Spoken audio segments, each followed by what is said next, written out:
श्री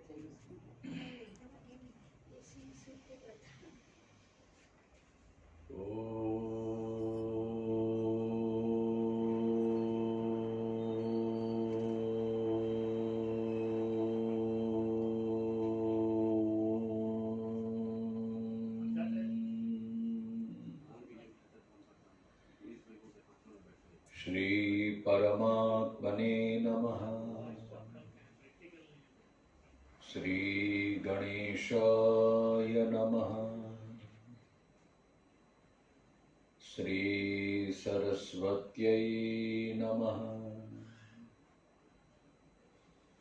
श्री गुरुभ्यो नमः।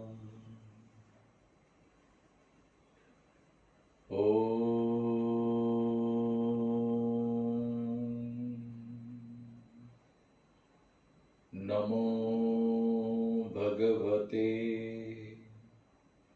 वासुदेवाय।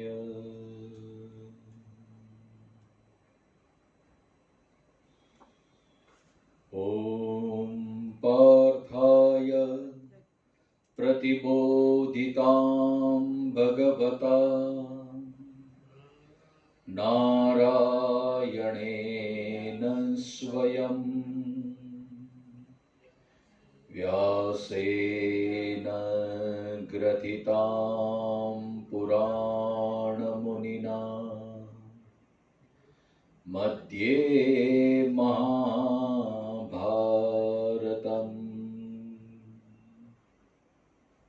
अद्वैतामृतवर्षिणीं भगवतीम् अष्टादशाध्यायिनीम् मम्ब त्वामनुसन्दधामि भगवत् गीते भवद्वेषिणीम्।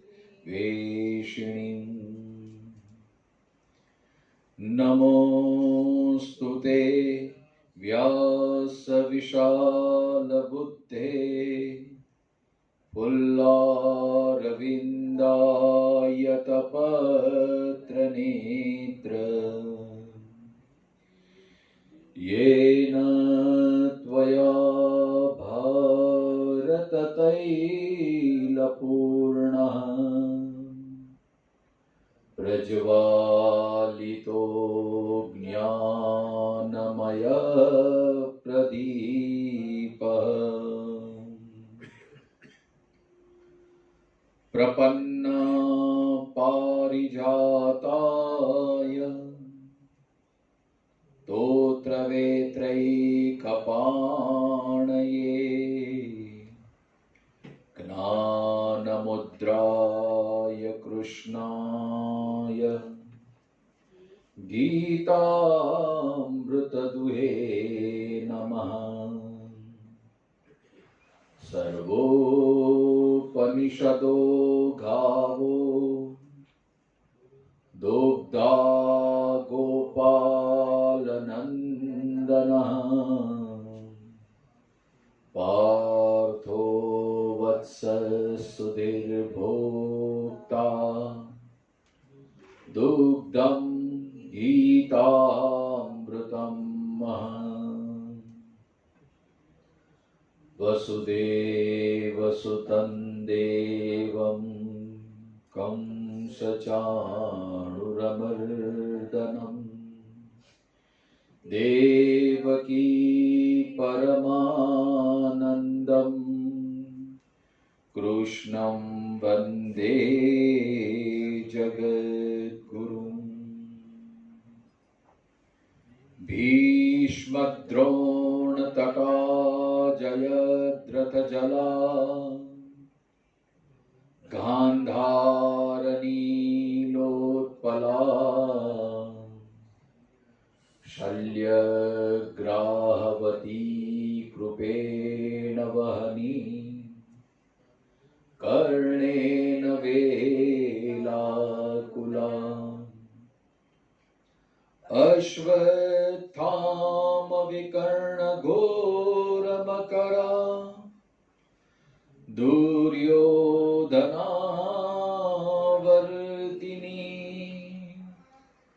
सोत्तीर्णा खलु पाण्डवैरणनदी केवर्तक केशवः पाराशर्यवचः सरोजममलम् गीतार्थगन्धोत्कटम् नानाख्यानककेसरं हरिकथा सम्बोधनाबोधितम् लोके सज्जनषट्पदैरहरः पेपीयमानं मुदा भूयात् भारतपङ्कजं कलिमल प्रध्वंसिनः श्रेयसे मूकं करोति वाचालं पङ्गुल्लङ्घयते गिरिं यत्कृपातमहं वन्दे परमानन्दमाधवम् यं ब्रह्मा वरुणेन्द्ररुद्रमरुतः स्तुन्वन्ति दिव्यैस्तवैः वेदैः साङ्गपदक्रमोपनिषदैः गायन्ति यं सामगाः ध्यानावस्थिततद्गतेन मनसा पश्यन्ति यं योगिनो यस्यान्तन्न विदुसुरासुरगणा देवाय तस्मै नमः देवाय तस्मै नमः। श्री कृष्ण कन्हैया लाल की जय। स्वामी श्री प्रेमपुरी महाराज की जय। जय जय राधा रमण हरि बोल। जय जय राधा रमण हरि बोल। जय जय राधा रमण हरि बोल। जय जय राधा रमण हरि बोल। हरि बोल हरि बोल हरि बोल। जय जय राधा रमण हरि बोल। हरि बोल हरि बोल हरि बोल। जय जय राधा रमण हरि बोल। जय जय राधा रमण हरि बोल। योऽन्तः प्रविश्य मम वाचमिमां प्रसुप्तां सञ्जीवयत्यखिलशक्तिधरस्वधाम्नाम् अन्यांशहस्तचरणश्रवणत्वगादीन् प्राणान्नमो भगवते पुरुषाय तुभ्यम्। सुरासुरसेवितपादपङ्कजाकरे विराजत कमनीय पुस्तिका विदेश पत्नी कमलासन प्रिया सरस्वती नृत्यतु वाचि मे सदा। ओ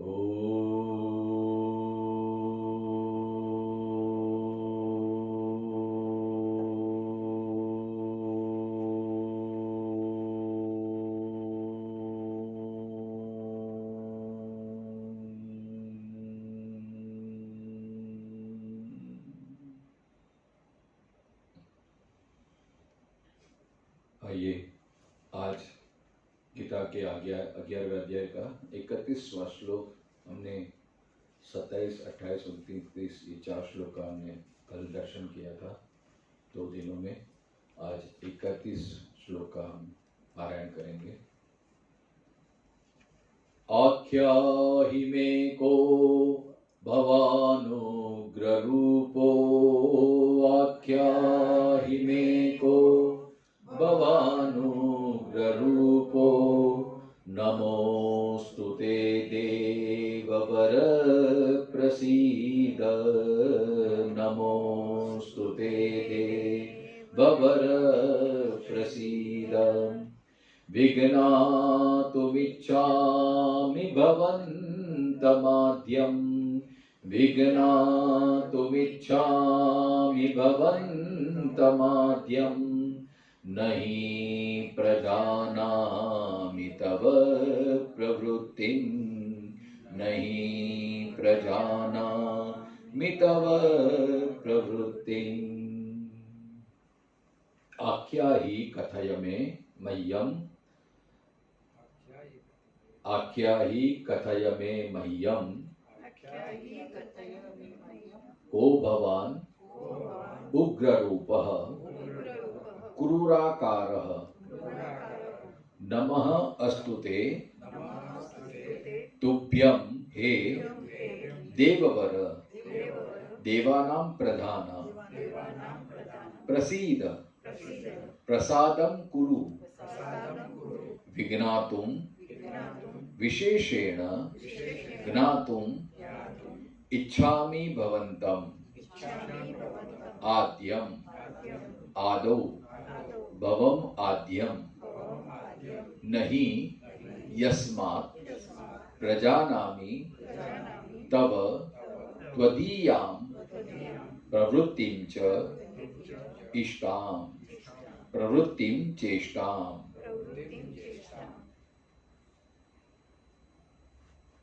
हमने पिछले 2 दिन से ये दर्शन किया, अर्जुन अपने भगवान के दिए हुए दिव्य चक्षु के द्वारा भगवान के उग्र रूप को, काल रूप को, विश्व रूप को देखा।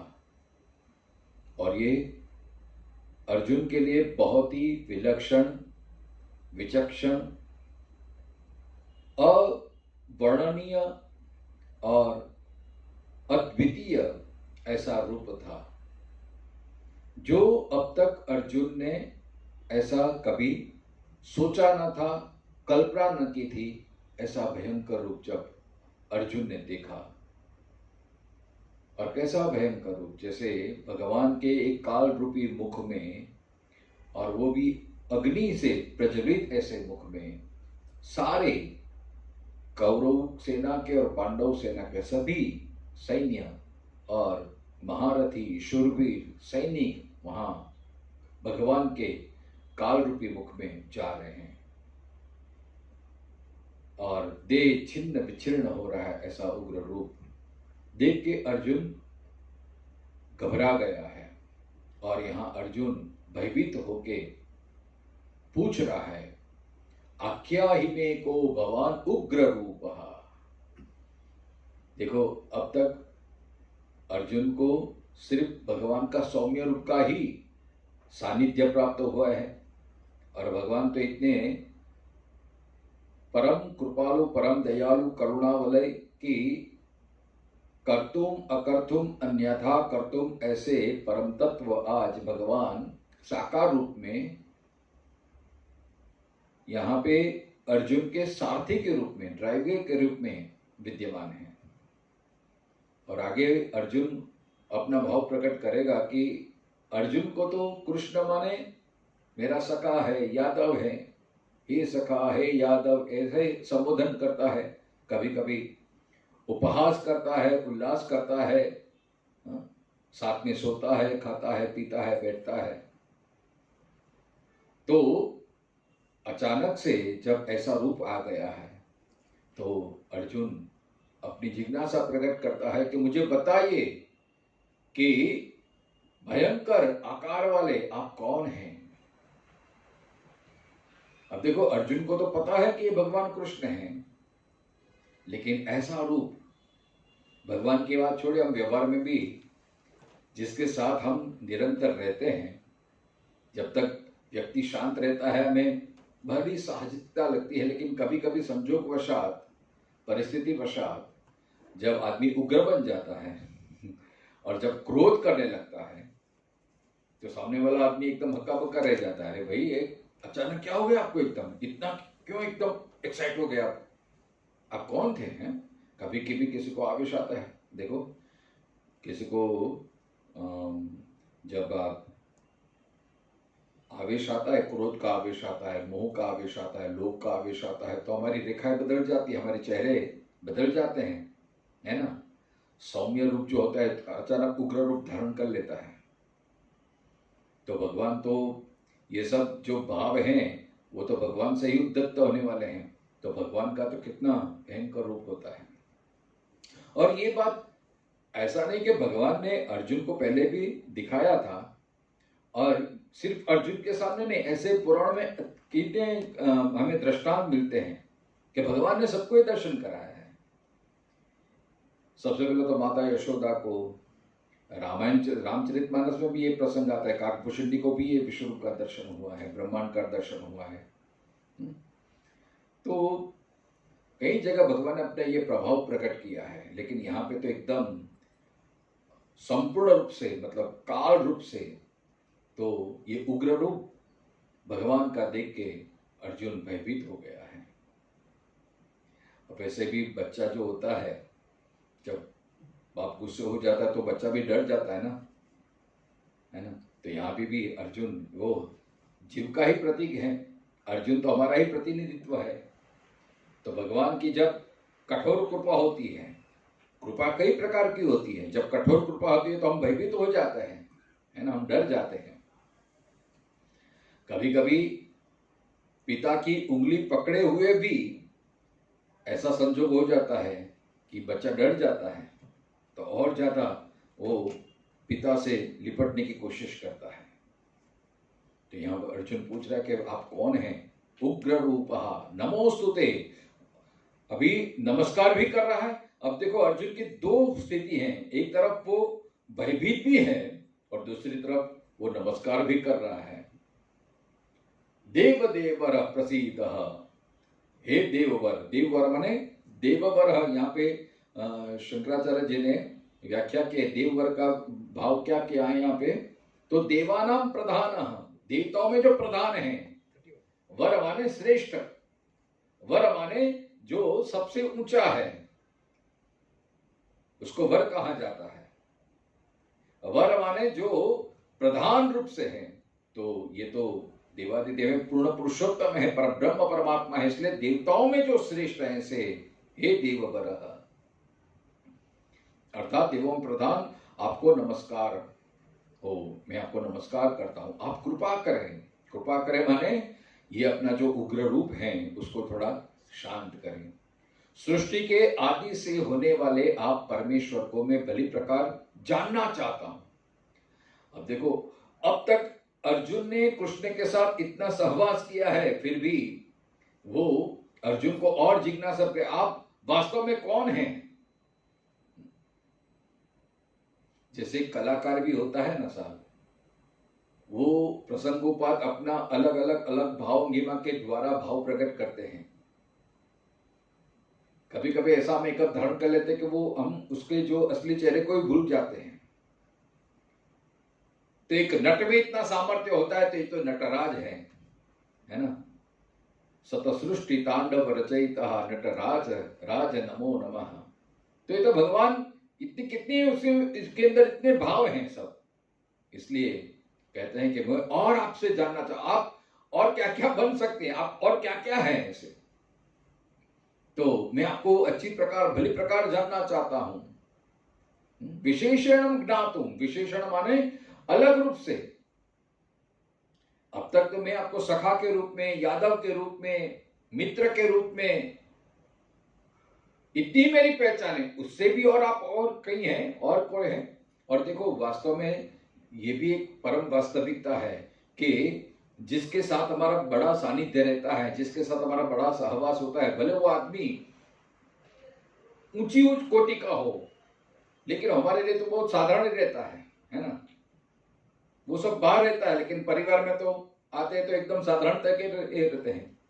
और ये भगवान की भगवत्ता है, भगवान का ये स्वभाव है कि वो अपना प्रभाव हमेशा छिपा के रहते हैं। इसलिए अब जब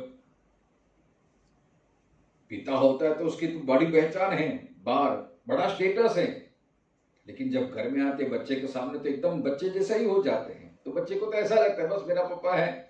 वो कभी घोड़ा बनाता है बाप को, कभी कंधे पे बैठ जाता है, कभी बाल खींचता है, कभी कान खींचता है, नाक खींचता है। बेटे को तो ऐसा लगता है बस मेरा बाप ही है। उसको ये पता नहीं कि मेरा बाप क्या है, ऑफिसर है, बड़ा स्टेटस वाला है, कितने लोग उनको मिलने के लिए लालच होते हैं, उनके अपॉइंटमेंट लेने के लिए कितना वेट करना पड़ता है, ये सब बालों को पता नहीं चलता है। वो तो जो कभी कभी पिता की उंगली पकड़ के जाता है ऑफिस का, वो प्रभाव देखते हैं, है ना। तो ये अर्जुन की भी ऐसी स्थिति हुई है, इसलिए बोलते हैं कि मुझे भली प्रकार आपको और जानता है। तो मैं जानना चाहता हूं क्योंकि मैं आपकी प्रवृत्ति और चेष्टा को नहीं समझ रहा हूं। अब बालक को क्या पता चले, बालक को तो बस इतना ही है कि मेरा पापा मेरे साथ खेले, मेरे साथ बस मेरी सब डिमांड पूरी कर दे, मुझे चॉकलेट ला दे, मुझे खिलौना ला दे, मुझे ये ला दे। हमारी बालक की बुद्धि कितनी होती है। अब अर्जुन की हमारी बुद्धि कैसे, हम ईश्वर को कैसे जान सकते हैं, है ना। तो इसलिए ईश्वर, हमारा जो भाव होता है, हमारी जो मनोदशा होती है, इस प्रकार ईश्वर हमारे सामने प्रस्तुत होते हैं।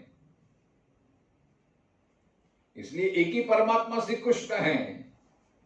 तो कोई इसको बालक के स्वरूप में बनता तो उसके सामने बालक बन जाते हैं, कोई राधा रमन के रूप में तो राधा रमन के रूप में बन जाते हैं, कोई अष्टपटराणी के साथ उसके तो ऐसे प्रकट हो जाते हैं। मतलब जैसा भाव होते हैं वैसे भगवान प्रकट हो जाते हैं। लेकिन उसका मतलब ये नहीं कि भगवान इतने ही हैं, इससे भी परे, इससे भी और भगवान के अलग अलग रूप हैं, अलग अलग उनकी भावांगिमाएं हैं, है ना। मैंने कल भी चर्चा देखी कि ईश्वर, उसकी स्वरूप अलग है, अनेक रूप हैं, जो गीता के 11वें अध्याय में अर्जुन ने वो अनुभव किया है। और केवल ईश्वर का नहीं, ईश्वर का ही एक अंश हम हैं। ममैवांशो जीवलोके जीवभूत सनातन। हम ये शायद समाज पता ना चले कि ऐसा कैसे हो सकता है, लेकिन देखो हम ईश्वर के ही बनाए हुए, हम सैंपल हैं। हमारे भी कितने चेहरे होते हैं, है ना। यहाँ पे आते तो अलग चेहरा, घर में होते तो अलग चेहरा, ऑफिस में होते तो अलग चेहरा, है। किसी का झगड़ा होता तो अलग चेहरा, किसी को बाटली में उतारना तो अलग चेहरा। कितने आदमी रूप धारण करते हैं। हमारे भी कितने कितने मोहरे हैं, जिसके साथ जैसा व्यवहार हो इसके साथ ऐसा हम ये करते हैं। तो हमारे में ये कला है, तो ईश्वर तो हमारा बाप है वो, तो उसमें कितने ये होंगे। इसलिए यहां कहते हैं कि मैं आपकी चेष्टा को समझना चाहता हूं, आप जो हैं और स्पष्ट रूप से आप बताइए आप कौन हैं। तब भगवान कहते हैं, श्री भगवान उवाच कालोऽस्मि लोकक्षयकृत् प्रवृद्धो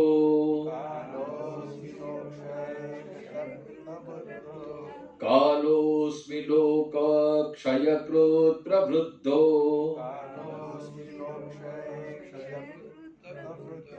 लोकान् समाहर्तुमिह प्रवृत्तः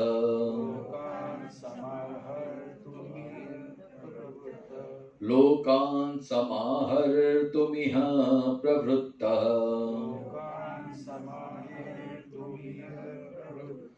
ऋते पीत्वा न भविष्यन्ति सर्वे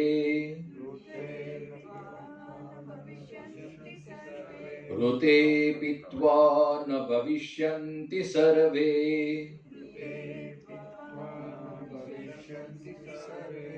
येव स्थिताः प्रत्यनीकेषु योधाः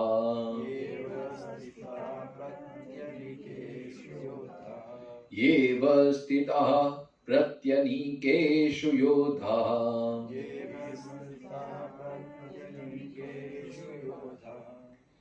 शंकराचार्य के भाव को हम पढ़े। कालः अस्मि लोकक्षयकृत् लोकानां क्षयं करोति इति लोकक्षयकृत्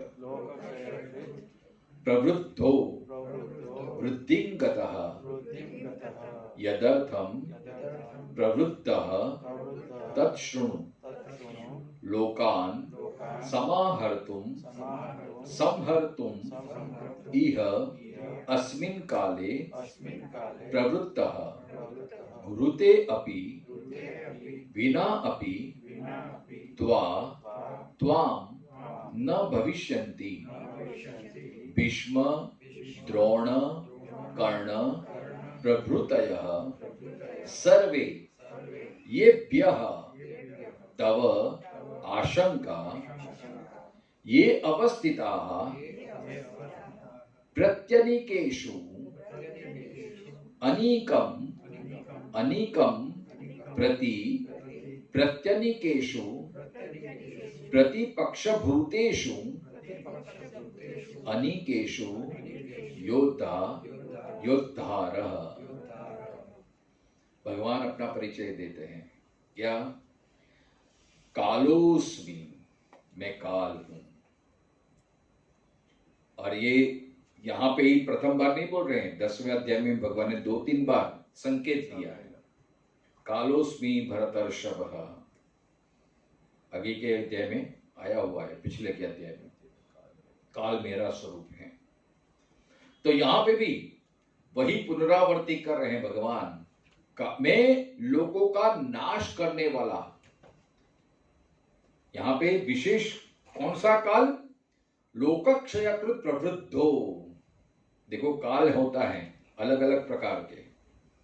एक काल होता है सर्जन का काल होता है, एक काल होता है मेंटेन मतलब पालन का काल होता है, और एक काल होता है विनाश का काल होता है। तो ये जो विनाश का काल जो क्षरण होता है वो भगवान कहता है वो भी मैं ही हूं। जैसे अब पुष्टि संप्रदाय में अलग अलग प्रकार की सेवा होती है ना। तो हम जैसे व्यवहार में बोलते हैं प्रातः काल, मध्याह्न काल, शयन काल, तो ऐसे अलग अलग प्रकार के काल होते हैं। तो काल के हिसाब से हमारी सब चेष्टाएं होती हैं। तो यहाँ पे भगवान कहते हैं कि लोकक्षयकृत प्रवृद्धो कालोस्मि, लोगों को नाश करने वाला बड़ा हुआ काल में। मतलब जो हमारी गति जा रही है, क्योंकि जो भी बनता है वो बिगड़ता भी है, जो सर्जन होता है उसका विनाश भी होता है, क्योंकि पूरी सृष्टि द्वंद्वात्मक है। जहां सर्जन आया वहां विसर्जन भी आएगा ही। चतुर्थी के दिन गणेश जी का सर्जन करते हैं, आह्वान करते हैं, प्राण प्रतिष्ठा करते हैं, और चतुर्दशी के दिन विसर्जन करते हैं। और विसर्जन भी जैसी जो भाव भंगिमा से, जो उत्साह से हम भगवान को आगमन करते हैं, हमारे घर में ले आते हैं, स्थापना करते हैं, प्रतिष्ठा करते हैं, ऐसे ही उत्साह से, ऐसी रीति से बाजे बाजे के साथ नाचते हुए गाते हुए भगवान का हम विसर्जन भी करते हैं। मतलब ये दोनों ही धारा को हमने स्वीकार किया है कि सर्जन और विसर्जन है ना।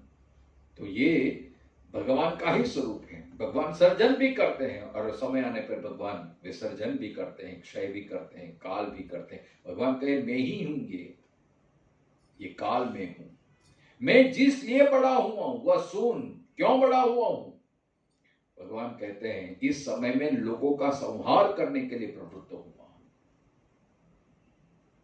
इसमें तेरे बिना भी, अर्थात तू युद्ध नहीं करने पर भी ये सब। अब कौन कौन? तो भीष्म, द्रोण, कर्णः। देखो सब बड़े बड़े भगवान ने विशेष रूप से यहाँ भगवान एक संकेत दे रहे हैं, एक दृष्टि ये भी है। एक तो भगवान काल रूप में के सबका नाश करने वाला मैं हूं, इसके लिए मैं प्रवृत्त हुआ हूं। यहाँ पे थोड़ी भक्ति का भी दर्शन होता है। भक्ति का चश्मा पहन के देखेंगे तो जो जीव भगवान के शरणागत होते हैं, भगवान क्या करते हैं, भगवान उसकी सारी जिम्मेदारी, उसका सारा भार अपने हाथ में ले लेते हैं। इसलिए भगवान गीता में आगे कहा ना कि न मे भक्त प्रणशति, मेरा भक्त का पतन। अब अर्जुन है वो शरणागत है। अगर हमारे जीवन की बागडोर हमने भगवान को सौंपी है तो भगवान फिर उसमें चूक नहीं करते हैं। अगर हमारा ड्राइवर भगवान है तो भगवान कभी एक्सीडेंट नहीं होने देते हैं। एक्सीडेंट की नौबत भी आती है तो भगवान बचा लेते हैं। वो पक्का ड्राइवर है, वो आंखें बंद कर वे गाड़ी चलाएगा तो आपको नुकसान नहीं होने देगा। हम भयभीत हो जाते हैं, अरे भाई गाड़ी जरा धीरे बराबर चला, देख आगे कितना ट्रैफिक है, कितना खड्डा ये है। लेकिन ड्राइवर को पूर्ण श्रद्धा है अपने आप में। हम भी ऐसे ही होते हैं ना, जब भय आता है तो हम भयभीत हो जाते हैं, अरे आप कैसे चलेगा हमारा। गुजराती में भजन है, प्रभु तमे छो मारा जीवन रथना सारथी। अब जब हमारे जीवन रथ हमने प्रभु को सौंप दिया है तो अतुट श्रद्धा होनी चाहिए। लेकिन यहां अर्जुन को संशय हो गया है, मैं कैसे जीत पाऊंगा। मेरे सामने इतने बड़े बड़े योद्धा हैं, द्रोण हैं, भीष्म हैं, और वाकई में अर्जुन की इतनी ताकत भी नहीं, इतनी औकात भी नहीं है, इतना सामर्थ्य भी नहीं है कि वो द्रोण को मार सके। उससे तो उसने विद्या संपादन की है। द्रोण से, अरे अर्जुन से कई गुना शक्तिशाली, कई गुनी विद्या द्रोण के पास है। भीष्म भी, जिसको इच्छा मृत्यु का वरदान है, अर्जुन की औकात है, अर्जुन की ताकत है कि वो भीष्म को मार सके। अर्जुन को यह भी डर है कि मैं कैसे जीत पाऊंगा। और यहां दूसरे अध्याय में अपना भाव प्रकट किया है, मैं कैसे युद्ध कर पाऊंगा। इतने बड़े बड़े महारथी हैं, मेरे भी बाप है ये सब, मैं तो उनके सामने बिल्कुल बच्चा हूं, मेरा कोई सामर्थ्य नहीं है, मैं कैसे जीत पाऊंगा। अर्जुन को ये भय है। इसलिए भगवान कहते हैं कि ये जो बड़े बड़े शूरवीर हैं, तेरे युद्ध न करने पे भी भीष्म, द्रोण, कर्ण प्रभृति शूरवीर, योद्धा लोग जिनसे तुझे आशंका हो रही है, भय हो रहा है, वो सब, एवं जो प्रतिपक्षियों को प्रत्येक सेना में अलग अलग डटे हुए हैं, वो नहीं रहेंगे। भगवान ने पहले से ही पिक्चर बता दी। हम ये शंका होती भगवान ऐसे कैसे हो, जो अभी घटा नहीं है, भगवान पहले से, अरे भगवान के तो सब सामर्थ्य है। हाँ, अभी तो प्री वेडिंग देखो, शादी 6 महीने के बाद होती, लेकिन अभी से फोटोशूट होता है, इस तरह से हम होंगे, इस तरह सजे देंगे, इस तरह। पिक्चर भी आनी बाकी है, लेकिन पहले से प्रीव्यू आ जाते हैं सब पता चल जाता है कैसे कैसे होने वाला है। ये भगवान ने अपना प्री वेडिंग, प्री फोटोशूट बता दिया, कहते ऐसे होने वाला है। क्योंकि भगवान की गणना में तो काल अविरत बहती हुई धारा है। अब देखो यहां पे अब जिस तरह अब यहां प्रवचन हो रहा है, हो सकता है यही समय में दूसरे देशों में अभी रात्रि होगी, या अभी तो दिन भी नहीं हुआ होगा, है ना। वहां अभी वो घटना बाद में आएगी, तो उसका मतलब ये नहीं कि वर्तमान देखा दे तो सब जगह वर्तमान ही है। ये तो हमने ऐसे काल का भेद रखा, ये भविष्य काल, ये वर्तमान काल, ये भूतकाल। बाकी अखंड प्रवाह में आप देखो तो काल काल ही होता है। तो यहां पे भगवान ने पूरा बता दिया, मतलब देखो ये भगवान की करुणा है। अब वास्तव में जब बच्चे पे कुछ आ जाती है तो मां कैसी विकराल हो जाती है। हम व्यवहार में देखते हैं, कोई बच्चे को कोई संकट आता तो मां ढाल बन के खड़ी हो जाती है। आप पशु जगत में भी देखेंगे, डिस्कवरी में आप देखते होंगे, पता है कि मेरा सामर्थ्य नहीं है, फिर भी वो हिम्मत करके अपने बच्चे को बचाने की कोशिश करती है। तो भगवान भी करुणा वाले हैं, भगवान कृपा निधान हैं, वो अपने भक्तों को कष्ट सह नहीं पाती, इसलिए पहले से ही ऐसी योजना बना देते हैं जिससे भक्तों को कोई कष्ट ना हो। इसलिए भगवान यहाँ पे अर्जुन को सांत्वना दे रहे हैं कि तू मेरे से डर नहीं, मेरा उग्र रूप है, मैं गुस्से हुआ हूं, मेरा ये क्रोधाग्नि जो है वो तेरे कारण नहीं है, तुझे कष्ट करना हो उसके लिए, मैं दूसरों के लिए क्रोध करता हूं। भगवान नरसिंह बनते हैं वो तो असुर के लिए, प्रहलाद के लिए तो वो एकदम, वो तो चाटने लगते हैं फिर, है ना। तो भगवान जब भी उग्र रूप धारण करते हैं, जब कठोर बन जाते हैं, तो वो भक्तों की रक्षा के लिए होते हैं। यहां पे भगवान काल बने हैं, महाकाल बने हैं अर्जुन को प्रोटेक्शन के लिए। तो भगवान कहते हैं कि काल रूप बन के मैंने उनकी सारी शक्तियों को वो अगर तू युद्ध नहीं करेगा तो भी ये सब मेरे काल रूपी प्रभाव में विलीन होने ही वाले हैं, इसलिए तू युद्ध कर। यहां से एक बात ये हमें पता चलती है कि हमें ये अहंकार नहीं रखना चाहिए, मेरे बिना क्या होगा, मैं नहीं करूंगा तो कैसे होगा, अरे सब कुछ होने वाला है। इसलिए भगवान आगे श्लोक में कहते हैं, तस्मात् त्वमुत्तिष्ठ यशो लभस्व,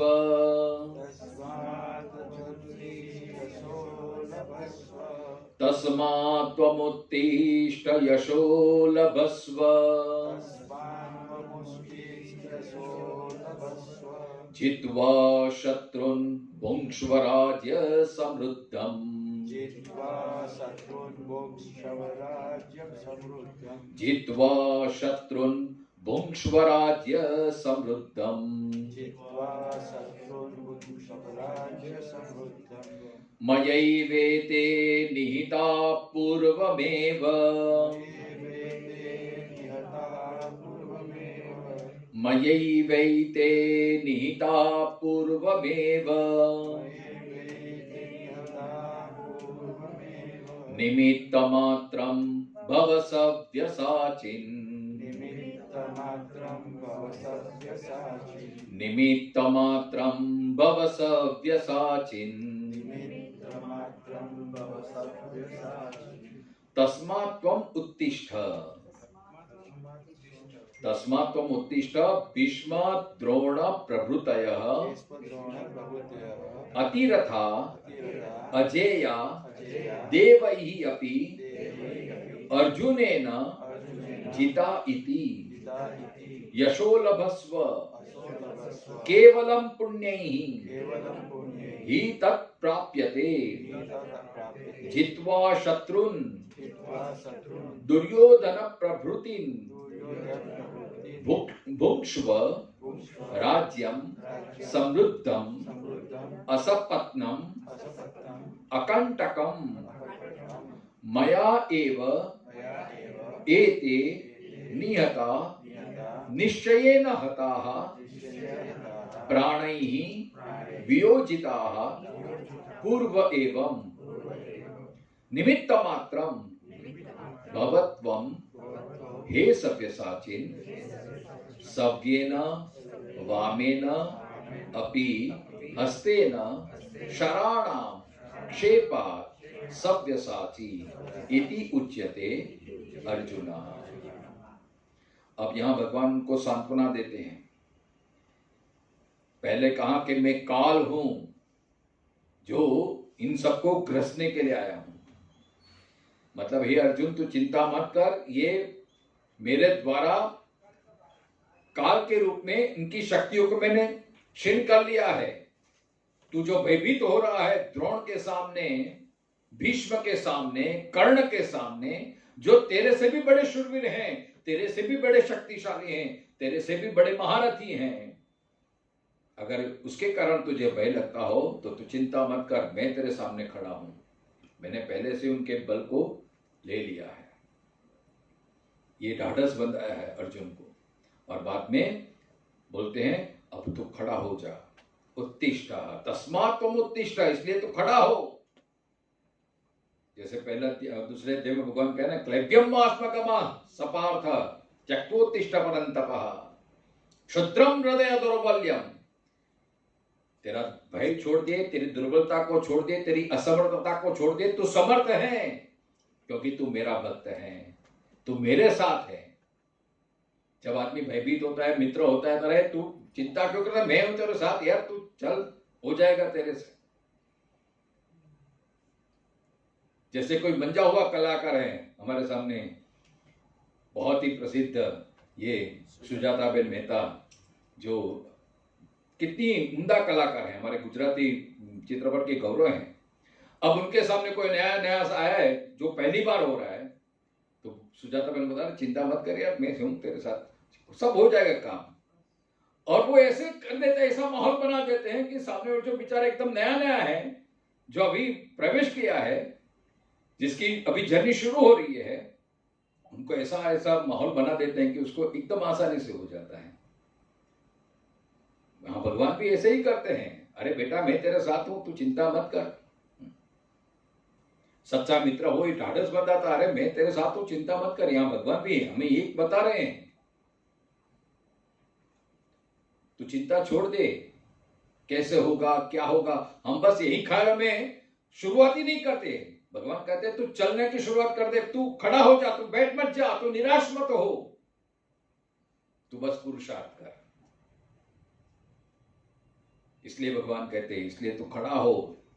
देवों से भी न जीते जाने वाले भीष्म द्रोण आदि महारथियों को अर्जुन ने जीत लिया, ऐसे निर्मल यश को लाभ कर। मतलब मैंने तो सब काम पूरा कर दिया है, अब तुझे जो तो बस सिर्फ निमित्त बनना है। तो भगवान देखो कितना, जैसे बच्चे को, अभी तो ये पूरा जमाना बदला गया, लेकिन जो पुराना वो पहले पार्टी पेन था, स्लेट थी, तो टीचर क्या लगता है, पहले ए लिखते थे, फिर उस पर हम घुटते थे। तो टीचर पहले ए लिखे रहते हैं, आजकल भी जो स्पेलिंग शुरू करते हैं लिखने की, तो dot dot dot dot dot रूप में हमें वो सब उसको ही फॉलो करना है, मतलब लिखे हुए पे ही लिखना है हमें। ऐसे ही भगवान कहते हैं मैंने सब काम तमाम कर दिया है। ऐसे महारथी देखो, भगवान भी यहाँ स्वीकार करते हैं कि जिसको जितना, बस ये बात नहीं है, इसलिए भगवान अंतर्यामी है, भगवान ने पहले से ही प्रयोजन बना दिया है।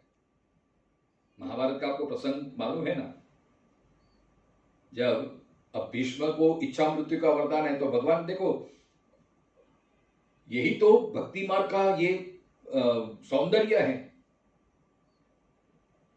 बच्चा को कोई चिंता नहीं होती, लेकिन मां चिंता करती है, बच्चे को कैसे होगा, क्या होगा, स्कूल में जाना है तो क्या तैयारी करनी है। ऐसे ही भगवान देखो, युद्ध के पहले कितनी सारी तैयारी करती है, भगवान का प्रिपरेशन आप देखो।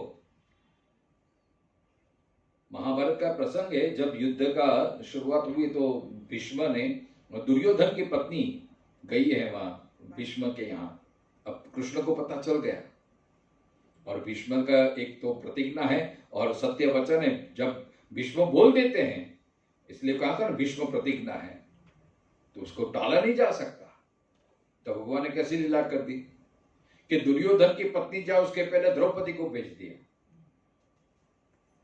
और ऐसे समय में भेजा जब ब्रह्म मुहूर्त में, और भीष्म जी अपना मतलब ये संध्या वंदन कर रहे थे, और भीष्म जी ने तो, क्योंकि ये दुर्योधन ने कुछ ऐसे टोने मारे थे भीष्म को कि दादा आप हैं तो मेरे पक्ष में, लेकिन आपको सॉफ्ट कॉर्नर तो अर्जुन के प्रति, पांडवों के प्रति आप रखते हैं, ऐसा न बोलने जैसे शब्द बोले थे।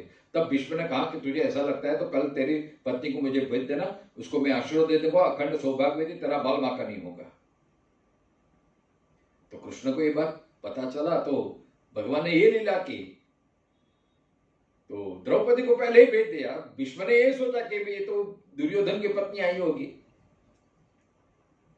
भानुमति, शायद मैं न भूलता हूं तो भानुमति है ना, हाँ दुर्योधन की पत्नी, तो भानुमति आई होगी, ये समझ के बोल दिया अखंड सौभाग्यवती भव।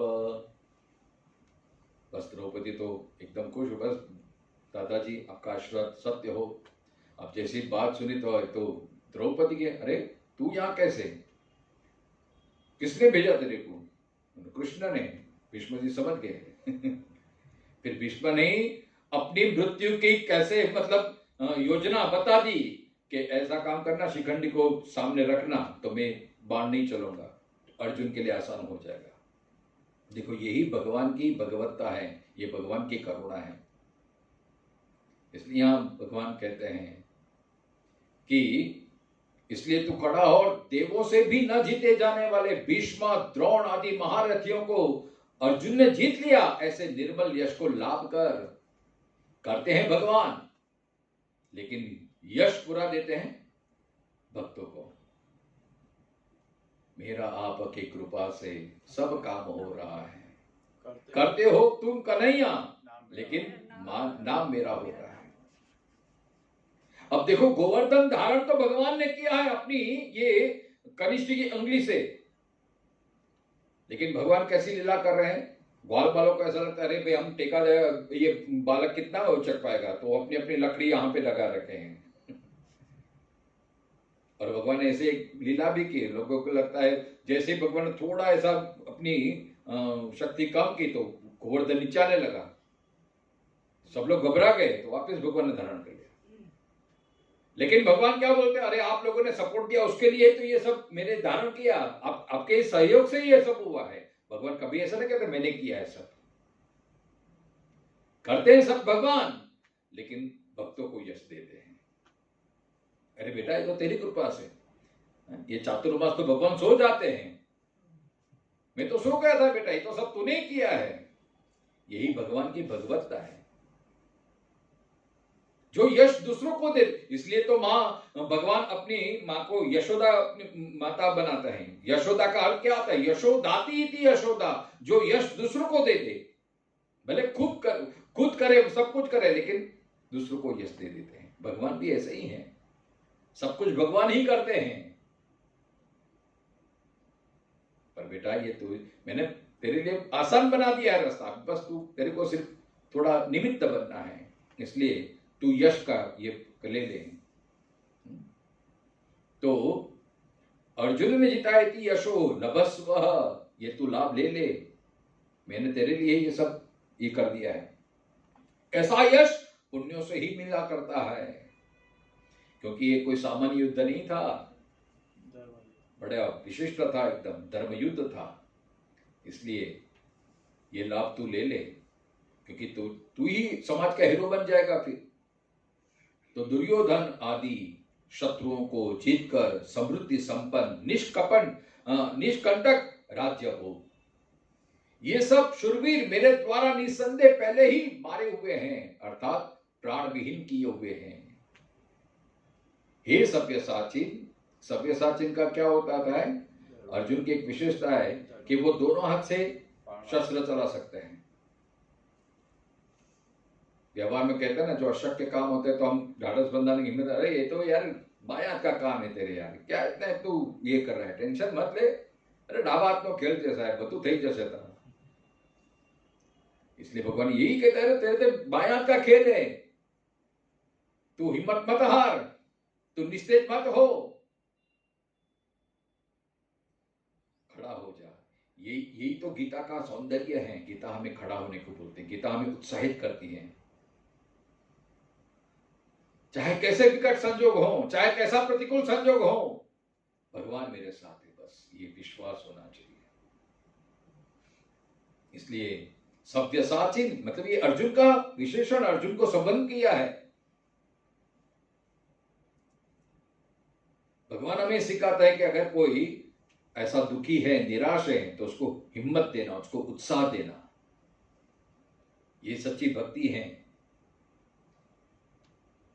हे सव्यसाचिन, केवल निमित्त मात्रम, देखो यहां शब्द आया है सव्येनापि, तू निमित्त मात्रम भवत्वम, हे सव्यसाचिन, तेरे को सिर्फ निमित्त बनना है, सिर्फ उंगली ही लगाना। अपने गुजराती में क्या ना, कागनु बेसुन डालनु पड़नु, वास्तव में तो वो डाली पहले से ही एकदम शिथिल हो गई होती है, लेकिन जैसे ही कोई पक्षी बैठती है तो डाली टूट जाती है। हम बोलते रहे काकड़ो बैठो ना पड़ी, तो भगवान ने पूरा बंदोबस्त, सिर्फ उंगली ही लगानी है। भगवान ही गाड़ी चला रहा है। जैसे बालक को शौक होता है तो बाप क्या करता है, अपने बेटे को गोद में बिठा देते हैं और रिसीवर, लेकिन ब्रेक एक्सीलेटर वो सब बाप के कंट्रोल में ही रहता है। और बालक को क्या था, हाँ मैं गाड़ी चला रहा हूँ, मैं गाड़ी चल रहा हूँ, मैं गाड़ी चल रहा हूँ। भगवान कहते बस तुझे ऐसे ही करना है। सब गाड़ी तो मेरे हाथ में ही है, रिसीवर मेरे हाथ में ही है, तेरे को सिर्फ निमित्त बनना है। यहाँ भी एक दर्शन देखो, यहाँ पूरा जो तीसरे चौथे अध्याय में कर्मयोग का पूरा सारांश यहाँ पे आ गया है। निमित्त मात्रम मतलब भगवान सावधान भी कर रहे हैं। ऐसा मत समझना कि मैं युद्ध कर रहा हूं, मैंने जीता, नहीं, तू निमित्त बन जा बस। भगवान करता हरता तो भगवान है, तुम्हें सिर्फ निमित्त बनना है। अन्यथा अगर मैं आ गया तो अहंकार आ गया, फिर तो अहंकार भी पतन का कारण है। जैसे दुर्योधन को अहंकार है कि मैं कैसे भी करके बस ये राज्य मुझे चाहिए, मैं राज्य लेके ही रहूंगा। यहां भगवान थोड़ा हमें दर्शन देते हैं। ये चश्मा, कौन सा चश्मा? कर्म के चश्मा में यहां भगवान बता रहे हैं कि निमित्त मात्र, सब कुछ भगवान करते हैं, करता हरता भगवान है, हम तो सिर्फ निमित्त हैं, बस ये भाव रखना चाहिए। इससे क्या होगा, हमारा अहंकार सॉफ्ट होगा। यहां पे तीन बात होती है। निमित्त मात्र माने अहंकार नहीं रखना है। तेरे हृदय के सातवें पर्दे में भी ऐसा नहीं होगा मैंने कर दिया, तुझे पता होना चाहिए कि मैं तेरे पीछे था। इसलिए जो सच्चे भगवान से जुड़ा हुआ होता है ना, वो भले सब कुछ करता है लेकिन सारा श्रेय भगवान को दे देता है। भगवान की कृपा से हो रहा है। निमित्त मात्र, निमित्त मात्र माने तो अहंकार त्याग करके मैं कर रहा हूं ऐसा नहीं, तो निमित्त है बस। दूसरा निमित्त का अर्थ ईश्वरार्पित बुद्धि से।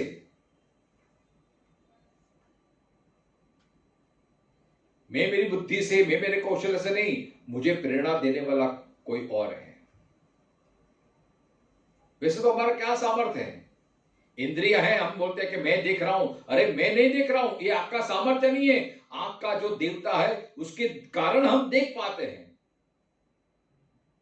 हम मिथ्याभिमान करते हैं कि मैं सुन रहा हूं, मैं बोल रहा हूं, अरे हमारा क्या सामर्थ्य है। जब प्राण निकल जाता है तो ये इंद्रिय ऐसे की वैसी रहती है, लेकिन न देख पाते हैं, न बोल पाते हैं, न सुन पाते हैं, क्योंकि वो इंद्रिय के जो देवता हैं वो ही शक्ति प्रदान कर रहे हैं। वो पीछे बैठ के वही प्राण फूक रहे हैं। मैं नहीं बोल रहा हूं, ये परमात्मा बोल रहा है। मैं नहीं सुन रहा हूं, परमात्मा मुझे सुना रहे हैं। यही तो गीता का कर्म योग है। अन्यथा अगर मैं आ गया, अगर मैं करता हो गया, तो भोक्ता भी हमको ही बनना पड़ेगा, तो वापिस बंधन आ जाएगा। अगर कर्म करते हुए भी मुक्त रहना है तो मैं को निकाल दीजिए, परमात्मा को बैठा दीजिए। मैं नहीं करता, अहम न करता, अहम न भोक्ता, तो फिर करता कौन है? परमात्मा करता है, मैं तो सिर्फ निमित्त हूं।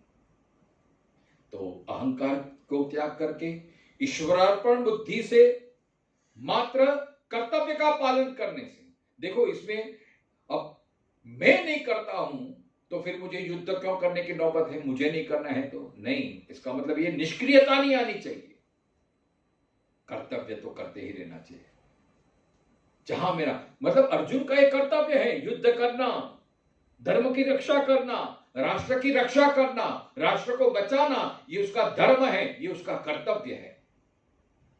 इसलिए तुझे करना है। जैसे सैनिक का कर्तव्य होता है कि देश की रक्षा करना है, तो उसमें उसको अहंकार नहीं आना चाहिए, क्योंकि वो सेवा कर रहा है देश की। इसी को कहते हैं निमित्त मात्र। तो प्रसाद बुद्धि द्वारा,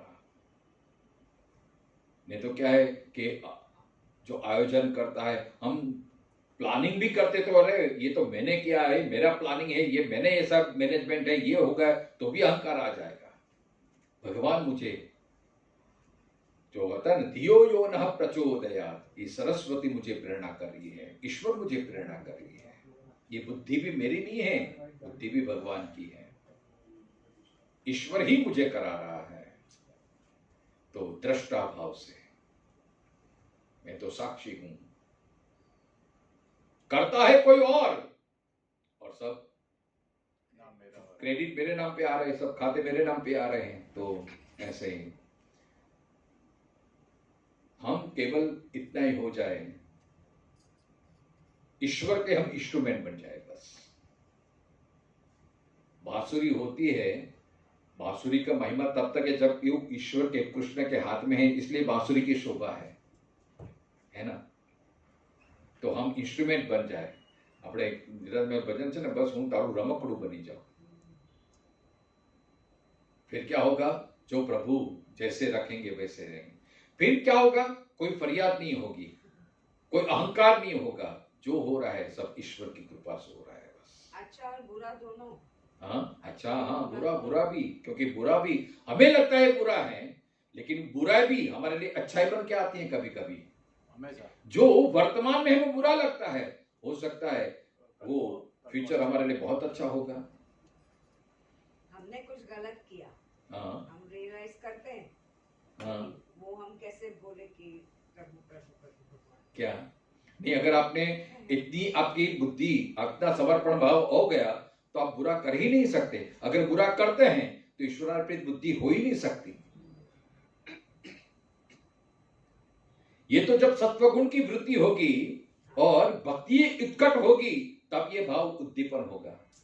ये तो बड़ा आसान है, किसी को लाफा मार दिया, मैंने नहीं किया, भगवान ने करवाया है। तो फिर भगवान भी उसको भी प्रेरणाएंगे, हमको 2 लाफे मिल जाएंगे, फिर तभी वही बगना, ये भगवान ने दिया है। यादृशी भावना तादृशी फलम। हम एक पक्षी ना बने, जो हमारी अच्छाई होते तो बोले भगवान ने करवाया। अगर हम सब में भगवान को देखें फिर, है ना, तो आप कोई भी दृष्टिकोण से देखें, अच्छा हो आपने ये देखो, ये जिज्ञासा वृत्ति है, तो केवल निमित्त मात्र बनना है बस। आप जरा देखें तो सही, आप जरा सोचे तो सही, जो भी हम जिस मुकाम पे हैं, वाकई में क्या हमारा सिर्फ हमारा ही पुरुषार्थ का परिणाम है? क्या मेरी ही इतनी शक्ति है? अरे हम देखेंगे हमारे समाज के आसपास, मेरे पास जितनी शक्ति है, मेरे पास जितनी औकात है, इससे 10 गुना 1000 गुने औकात होगा। फिर भी जो व्यक्ति हम जिस मुकाम पे उस मुकाम पे नहीं पहुंचे हैं, हमें पता है कि उसमें कितनी टैलेंट है, फिर भी वो संघर्ष कर रहा है। ऐसी कितनी आपको चीज मिल जाएगी कि जिसमें आपको केवल और केवल भगवान की कृपा दिखेगी। अगर बुद्धि होगी, अगर ये दिव्य चक्षु आपके पास होंगे, अगर दिव्य दर्शन होगा, अर्जुन जैसी दिव्य दृष्टि आ गई तो आपको भगवान का चमत्कार ही दिखेगा साहब। आपको कहीं ये शंका हो ही नहीं सकती कि भगवान कहां है, सब जगह आपको भगवान दिखेंगे।